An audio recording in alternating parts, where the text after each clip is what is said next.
Juan Gomez. Bienvenue si vous nous rejoignez à suivre vos réactions sur les conséquences du référendum d'autodétermination du Sud-Soudan. Je vous rappelle que du 9 au 15 janvier, les Sud-Soudanais ont pu se prononcer pour ou contre l'indépendance de leur région. Les résultats définitifs seront connus au plus tard le 14 février. En tout cas, les résultats provisoires confirment tous les pronostics.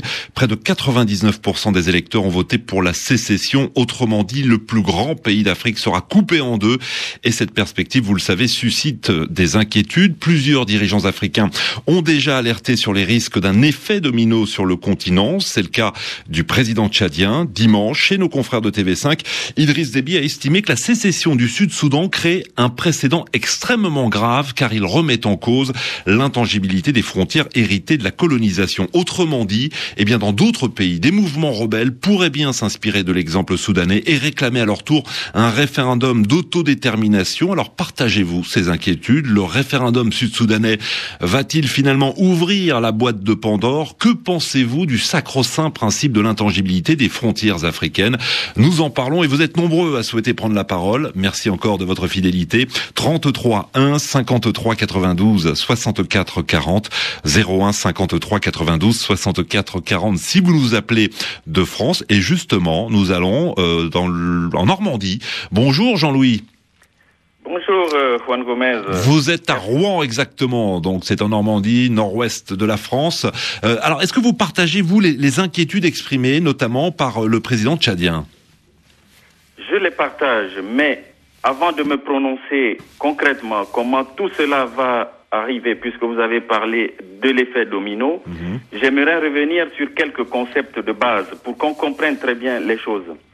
Tout d'abord, les frontières des États africains, on va le rappeler, ont été adoptées par les puissances coloniales à la conférence de Berlin entre 1884, c'est-à-dire la fin de l'année 84, et le début de 1885. Oui. Donc, ce sont des frontières qui ont été tracées de manière artificielle, comme la plupart des frontières. Mais les Africains eux-mêmes ont accepté ces limites-là, puisque le 21 juillet 1964, au Caire, les fondateurs de l'OUA, l'Organisation de l'Unité Africaine, pas l'UA actuelle, avaient adopté une résolution sur l'intangibilité des frontières. Donc, ils étaient d'accord sur le principe de ces limites et le principe de ces nouveaux États. Effectivement, c'est vrai que l'organisation a dit on ne touche pas, on ne remet pas en cause les frontières que nous venons d'hériter. Tout à fait, Juan. Mais le problème maintenant, c'est de bien faire comprendre aux gens que le concept d'État est totalement différent du concept de la nation. Ce sont deux concepts qui n'ont rien à voir. L'un est administratif, géographique, comme vous voulez, les États, mais la nation, c'est tout à fait autre chose.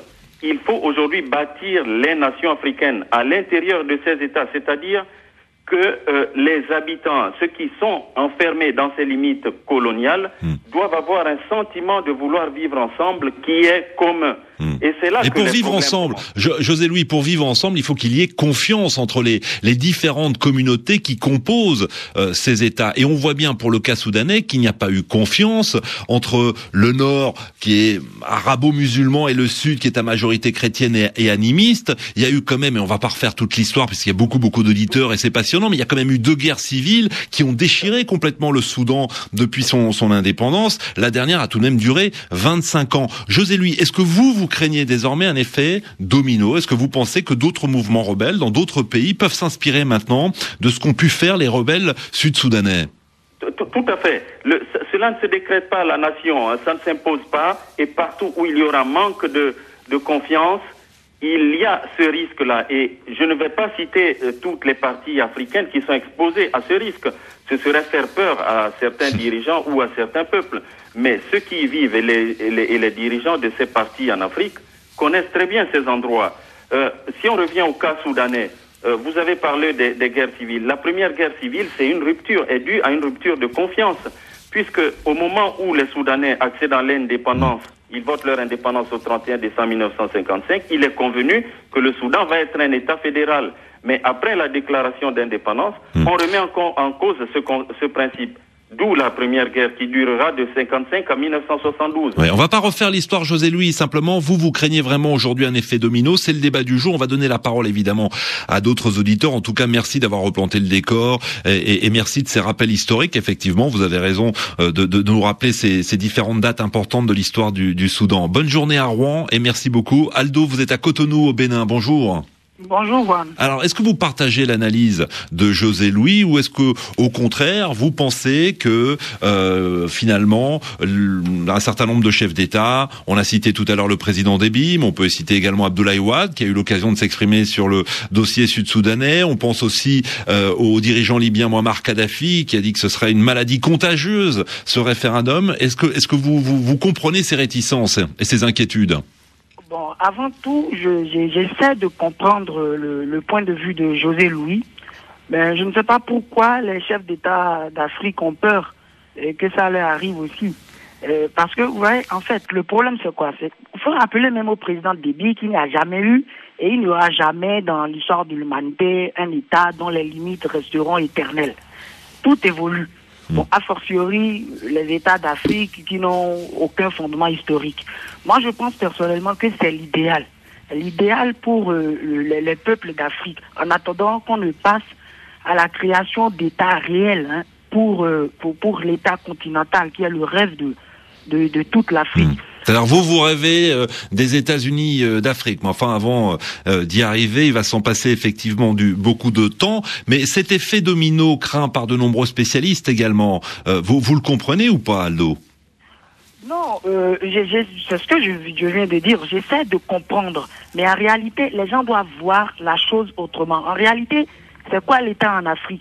Mais ce sont nos dirigeants et ceux qui profitent de ces États qui, à cause de leurs intérêts, semblent avoir perdu un peu la raison. Ils ne veulent pas surpasser les États hérités de la colonisation qui n'ont aucune valeur, sur lesquels ils règnent pour je ne sais pas. Mais moi, je pense que, comme c'est le cas, les communautés qui se sentent piétinées, spoliées, frustrées, doivent avoir le choix de se détacher de ces États meurtriers-là, parce que moi, je les appelle des États meurtriers. En réalité, excusez-moi, Juan, je vais vous donner un simple exemple. Ce n'est même pas le Soudan. Au Togo, tout près, un petit pays, vous n'allez pas imaginer, mais je suis allé là-bas, j'ai questionné beaucoup de Togolais. Pour un petit pays comme le Togo, les gens rêvent qu'on scinde ce pays en deux afin que, je cite, Gnassingbé règne sur le nord et que le sud revient je ne sais pas, aux populations du sud.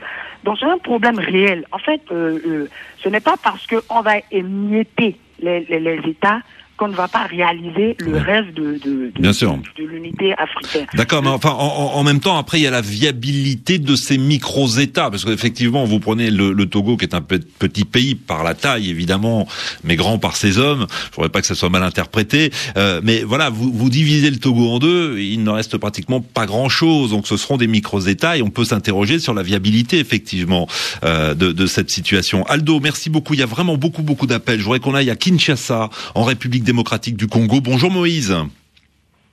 Bonjour Juan Gomez. Bienvenue. Vous craignez effectivement un effet domino, un effet boule de neige sur le continent africain. Oui, effectivement, moi je crains que le référendum du Sud-Soudan puisse donner des idées à certains mouvements rebelles ici sur le continent.